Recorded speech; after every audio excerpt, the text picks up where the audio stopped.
How's everybody doing? Quick update video.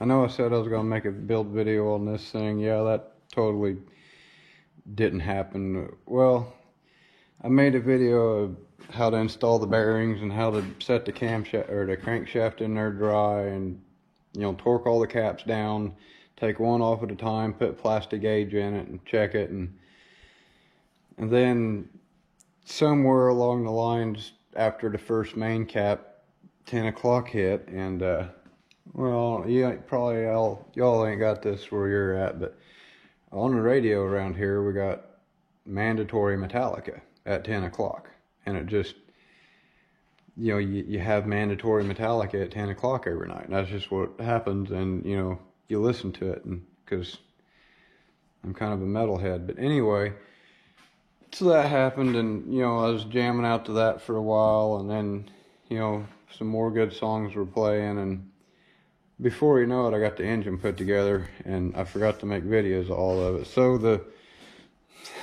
build video on this, just scrap that. Sorry guys, that ain't gonna happen.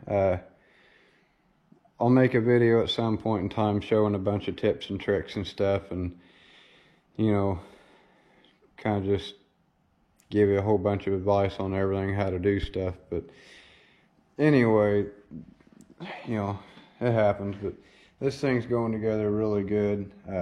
First time I've ever had like a new block, and I'm very impressed with it. I've measured everything on that 5 or 6 times trying to find something wrong with it.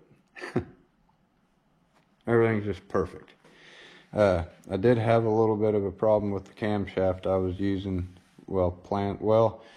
See, what happened was I bought a camshaft for this thing when I was getting parts for it, which is this camshaft right here, 292 and 501 lift, single pattern cam, 110 lobe separations, 244 at 50, I think. Yeah, 244 at 50. Anyway, pretty mild camshaft compared to what I normally run. So that's, what I was going to run. And then after I started putting this thing together, just seeing every single piston was so like perfectly snug in the bore, but not tight, but not loose, didn't have any play in it. Every ring just was the perfect gap. Everything on this engine was absolutely perfect. I had to file down a few of the rings to open the gap up just a little bit. I used the rings that came with the kit, these Hastings rings, and other than that, everything just went together. But yeah, a few of the rings were a bit tight. Mostly the top ring. I only had to file 2 of the second rings. But yeah, everything was just absolutely freaking perfect going together. Which got me thinking, okay, instead of a mild camshaft, why not use a not so mild camshaft? Because I just happen to have one. And turns out, no,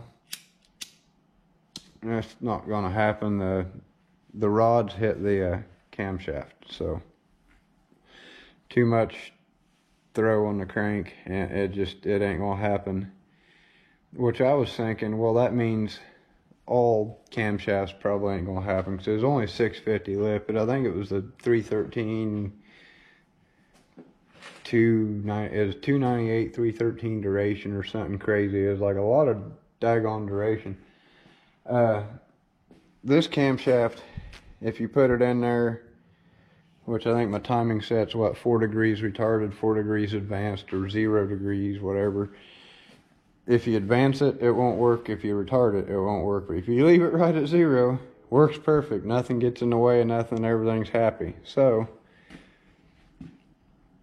that's the camshaft that's going in this motor, which is kind of mild. I mean, it ain't, like I said, it ain't too bad. It could be worse. I've ran bigger, but it should be all right.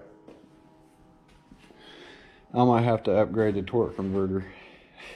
I probably won't have to worry about it. I'm probably going to completely just explode the transmission within a week of having this thing in the truck.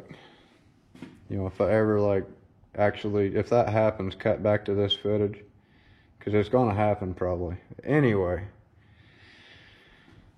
yeah, so this thing's going together, everything's just working, and I'm extremely happy with it. A lot of y'all ain't seen my engine stand. Got your double roller timing set, a worm drive gear, and a motor, and some super shady zip tie and tape to connect it. I wanted to put a couple push buttons on the stand and put a battery box and actually finish it, but what I usually do is I just touch the wire to the battery. If I can look at what I'm doing, and yeah, it'll roll that engine over like a rotisserie. Just all day, just sit there and spin it until the battery's dead. But anyway, here's the bottom side of this motor. The only thing I don't like about this setup is it came with some aftermarket main caps. It didn't come with GM, genuine main caps. But like I said, Eagle crank, Eagle rods, Speed Pro pistons.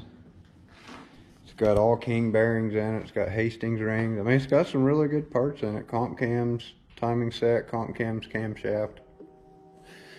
Putting a Moroso oil pump in it. It's gonna have an MSD Street Fire distributor. I got a big kicked out oil pan that may or may not fit. Yeah, no, it's on the right side. Okay, I was looking at where the dipstick's at. I'm not used to these newer engine blocks. I'm used to the old guys, you know.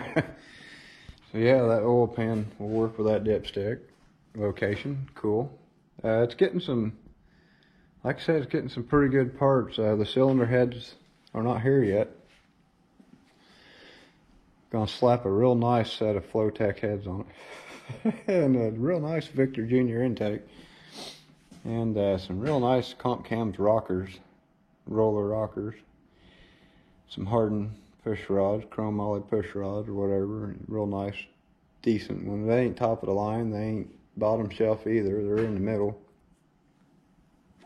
I didn't want to spend $300 on push rods. Figured what I paid for them was bad enough. But anyway, yeah, pretty much everything in this engine is going to be new. Everything, the block, the crank, the rods, the pistons, the cam, the heads, the intake, the oil pan, everything's going to be new except for, like, you know, the water pump and the fuel pump and the starter, you know. A few odds and ends things, but this is the first new engine I've ever built with all new stuff that's actually been correctly machined. Like I said, I measured everything on this block. I can't find any fault in it anywhere. Every bore is perfectly true. No taper. You know, everything's square with the crank center line. It's perfect. I don't understand it. I don't see how they can do that much work to these blocks and sell them as cheap as they do. I mean, it's not cheap. It's quite a bit not cheap, but it ain't bad considering. You know, if you take you take that engine block right there, take it, strip it down to the rear block, take it to the machine shop, you know, to do the work they did on that, it's going to cost you $1,000, and they ship those out the door for $800, you know. I can't believe how, because I spend a lot of money at the machine shop, you know, getting these blocks worked over, and it's cheaper to just get one delivered. So yeah, I don't know, I'm extremely impressed with that, with everything so far. All the tolerances, everything. I put plastic gauge on every bearing journal, and just everything is exactly the way it's supposed to be. Every wrist pin fits exactly the way it's supposed to in both the rod and the piston. Every bearing, just, that engine is flawless, man. That's the nicest thing I've ever built. Can't wait to drop that down in my pickup truck. I'm probably not going to run it hard for a long time to make sure it's, probably put about 1,000 miles on it before I really run it hard. I say that now, but it's going to be real hard not to get on it once it's in there. But I do want to make sure it's real well good and broke in. Had a couple oil changes before I start beating on it. So like I said, that's the nicest damn engine I've ever built. Anyway, yeah, I'm excited about this one. I can't wait to get this one done. It's gonna be pretty awesome. Little 383. Anyway, you guys take her easy, and I will see you in the next video. Right now, I'm pretty much, pretty much stuck waiting on parts. I got a few other things I can do, but that's about it. Can't do nothing until Tuesday when the heads show up and everything else. So y'all take her easy, and I'll see you in the next one.